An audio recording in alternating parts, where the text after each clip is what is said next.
여러분 안녕하십니까. 방위사업청 대전 이전을 놓고 수도권 일부 민주당 의원들이 반대를 하더니 결국 1차 이전 예산을 절반 가까이 깎았습니다. 국회 국방위가 오늘 전체 회의에서 방위사업청 이전 사업 예산을 대폭 삭감한 건데요. 대통령 공약 사업이었던 만큼 국민의힘과 대전시가 반발하고 있습니다. 예산 국회가 진행 중이지만 여야 갈등 속에 원안대로 복구될 여지가 있을지 불투명한 가운데 방사청 이전 계획은 차질이 불가피할 전망입니다. 서울방송센터 이선학 기자가 보도합니다. 민주당 일부 의원들의 반대로 방위사업청 대전 이전 관련 예산이 결국 대폭 삭감됐습니다. 국회 국방위원회 예산결산 심사 소위가 내년도 방사청 1차 이전 예산 210억 원 가운데 90억 원을 삭감했고 곧이어 전체 회의에서 통과시킨 겁니다. 청사 이전 총 사업비가 나오지 않은 상태에서 재검토가 필요하다는 게 삭감 이유입니다. 당초 방사청 대전 이전을 위해 120억의 예산을 편성했지만 윤 대통령 지시로 설계비 90억 원이 증액됐는데 모두 깎아버린 겁니다. 민주당 의원들이 반대해서 지금 방위사업청의 대전 이전이 안 되고 있습니다. 이번 국회에서 반드시 통과를 시켜야 합니다. 전체 회의에서 통과된 것은 예산 삭감의 야당뿐 아니라 충청 의원을 제외한 여당도 묵시적 동의했다는 의미로 방사청 이전의 시작부터 차질이 우려되는 상황입니다. 어제 대전 지역 민주당 의원들이 박홍근 원내대표를 찾아 간곡하게 협조를 요청했지만 별 소용이 없었던 셈입니다.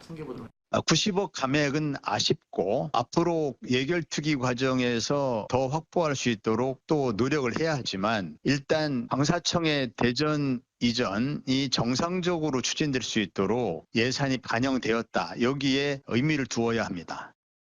민주당 대전시당은 국방위 여당 의원들도 합의했다며 정상 추진을 위한 예산 확보에 의미를 두고 정치 쟁점화하지 말라고 촉구했습니다. 이장우 대전시장은 긴급 기자회견을 열고 크게 반발했습니다. 방산업의 핵심 도시로서의 어떤 육성 이런 것들이 야당 의원들 중심으로 해서 삭감했다는 것은 상당히 우리로서는 기분이 좋지 않다. 대전 시민의 염원을 사실상 훼손한 일이라고 이렇게 보고 있습니다. 이전 자체에는 문제가 없지만 예산 삭감으로 청사 신축 설계가 늦어지는 등 차질을 빚을 수 있다며 계속 원안 관철을 요구하기로 했습니다.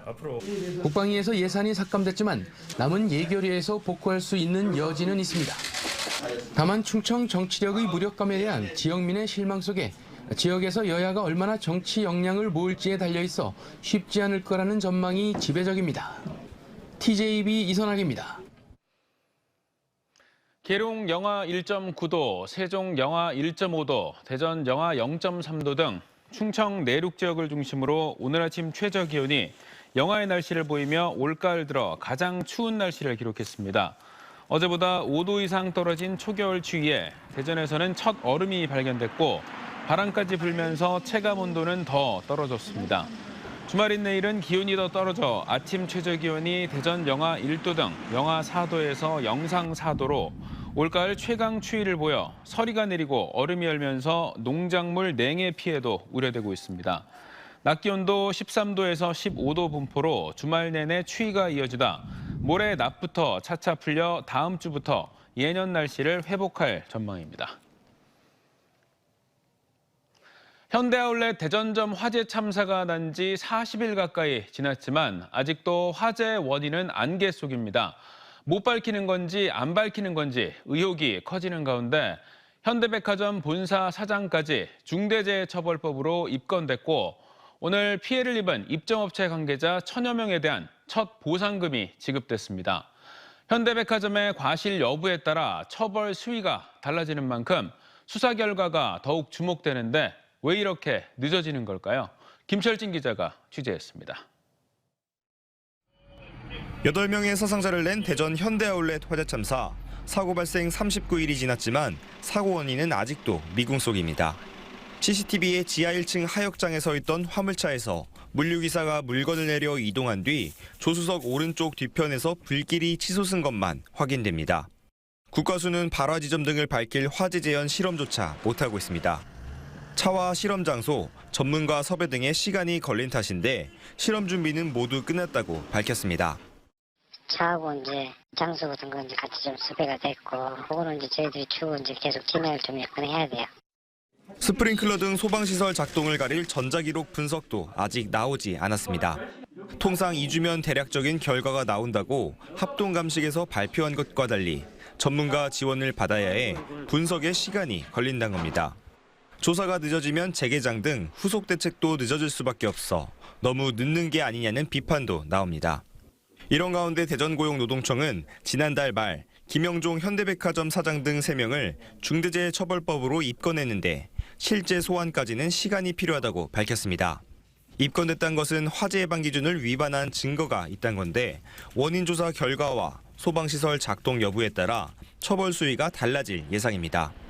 현대백화점 측은 재개장까지 6개월 이상 시간이 필요하다며 입점업체와 보상 방안을 협의 중인데 입점업체 직원과 상인 등 1000여 명에 대해 250만 원에서 350만 원까지 첫 보상금이 오늘 지급됐습니다.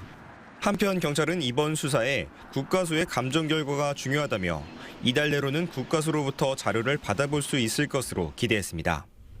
한 달 넘도록 안개 속에 빠져있던 대전 현대아울렛 화재 참사의 원인 규명과 함께 수사에도 속력이 붙을지 주목됩니다. TJB 김철진입니다. 올해 대전 분양시장의 최대어로 꼽히는 갑천 2블록 트리플시티 엘리프 분양가가 3.3제곱미터당 1,374만 원으로 확정됐습니다. 대전도시공사는 최고 품질의 주택을 저렴한 가격으로 실수요자들에게 공급한다는 원칙을 갖고 이같이 분양가를 산정했다고 밝혔습니다. 갑천 2블록 아파트는 7일 모집자 공고와 함께 견본주택을 개관하고 17일 특별공급, 18일 1순위, 21일 2순위 청약 접수를 거쳐 오는 25일 당첨자를 발표할 예정입니다. 대전도시공사와 계룡건설 컨소시엄이 짓는 갑천 2블록 아파트는 전용 85제곱미터 474세대, 119제곱미터 444세대, 122제곱미터 18세대 등 936세대로 오는 2025년 말 입주할 예정입니다. 보령 원산도 리조트 관광단지 조성 사업이 내년에 첫 삽을 띱니다. 보령시는 충남도로부터 관광단지 지정과 조성 계획을 승인받으면서 내년 착공에 들어갈 예정으로 96만 6천여 제곱미터에 7,604억 원의 민자를 투자해 2027년까지 해양관광 리조트를 조성하게 됩니다. 충남도와 보령시는 해저터널 개통으로 원산도 관광 수요가 급증하고 있고 효자도 등 인근 섬까지 포함해 5섬 아일랜드를 조성할 경우 서해안 관광에 큰 활력이 될 것으로 전망하고 있습니다. 무인 로봇을 이용해 자동으로 우유를 짜내는 국산 로봇 착유기가 도내에서 첫 도입돼 충남도가 시범 보급에 나섰습니다. 착유 과정에 사람이 개입할 일이 없고 가격과 유지비도 저렴해서 고령화로 어려움을 겪는 낙농가에 큰 도움이 되겠죠. 무엇보다 착유 노동에서 해방돼 낙농인들도 저녁이 있는 삶을 기대할 수 있을 것 같습니다. 이수복 기자입니다. 논산시 광성면의 한 낙농가. 젖소 한 마리가 착유실로 들어와 사료를 먹는 사이 로봇손이 스스로 움직여 착유컵을 부착합니다. 축산과학원과 국내 한 업체가 공동 개발해 도입된 무인 로봇 착유기입니다. 이 로봇에 달려있는 3D 카메라가 눈 역할을 해 빠르고 정확하게 우유를 짜낼 수 있습니다.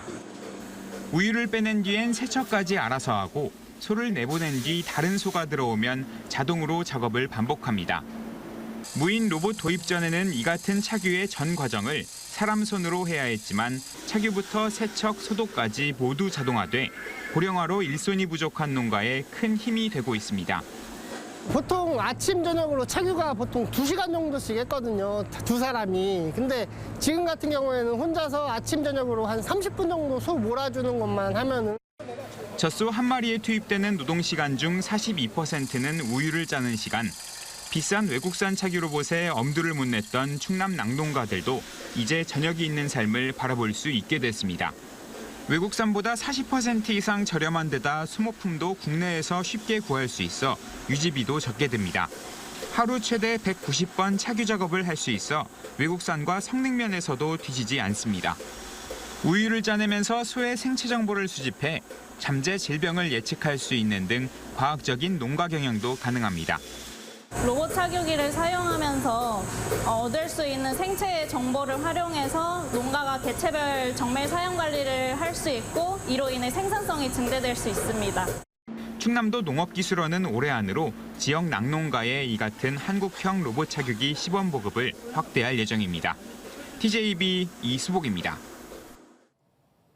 21년 전 대전 국민은행 강도살인 사건 주범으로 지목된 이승만이 첫 재판에서 권총을 쏘지 않았다며 살인 혐의를 부인했습니다. 대전지법에서 진행된 첫 재판에서 이승만은 강도 범행을 저지른 점은 인정하지만 피해자들을 향해 공포탄이나 실탄을 쏘지 않았으며 이는 공범 이정학의 범행이라고 진술했습니다.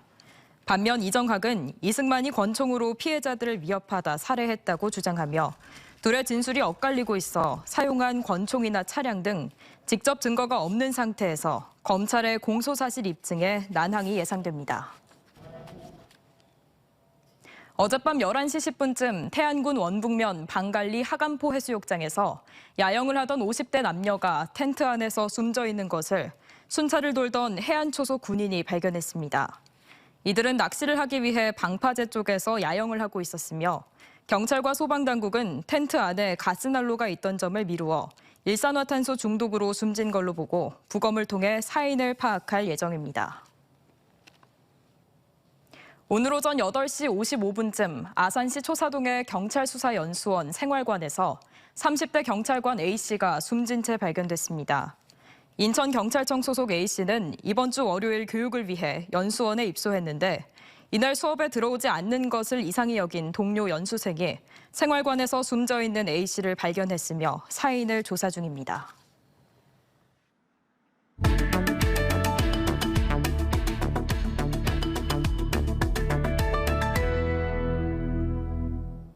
지역민방 특별기획 분권과 균형, 오늘은 마지막 순서로 지역을 무시하거나 비하하는 부적절한 용어와 표현들에 대해 생각해봅니다.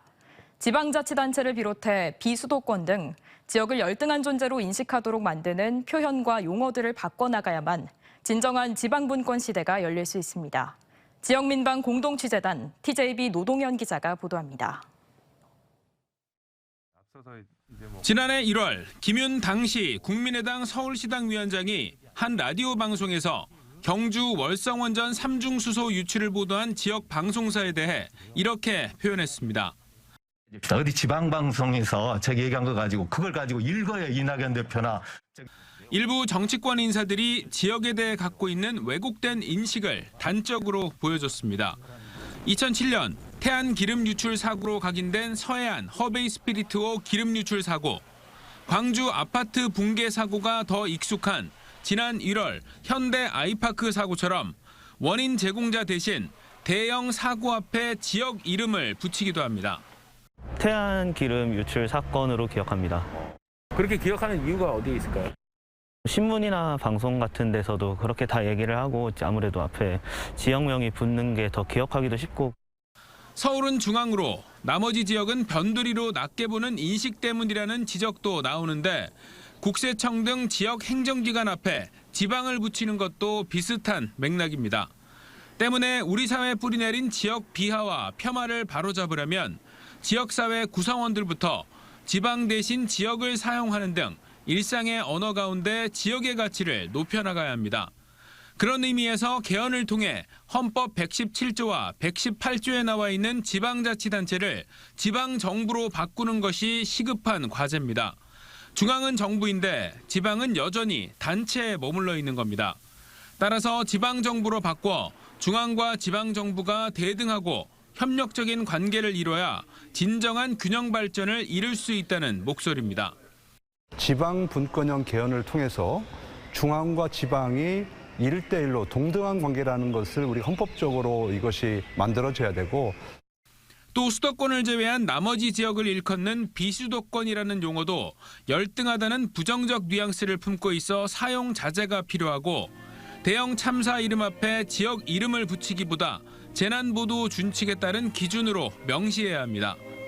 사람에 의해서 발생한 재해 같은 경우에는 결국엔 책임자가 있기 때문에 그 원인을 유발한 사람 사람 내지는 기업 또는 그 주체의 그 이름을 따서 그 사건 명명을 하는 것이 맞다고 보고요.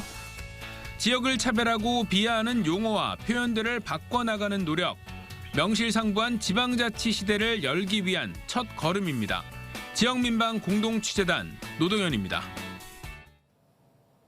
TJB가 방송통신위원회에서 실시한 2021 방송평가에서 지역민방과 지역 MBC 등 25개 지역 지상파 방송 가운데 가장 높은 점수를 얻어 전국 1위를 차지했습니다.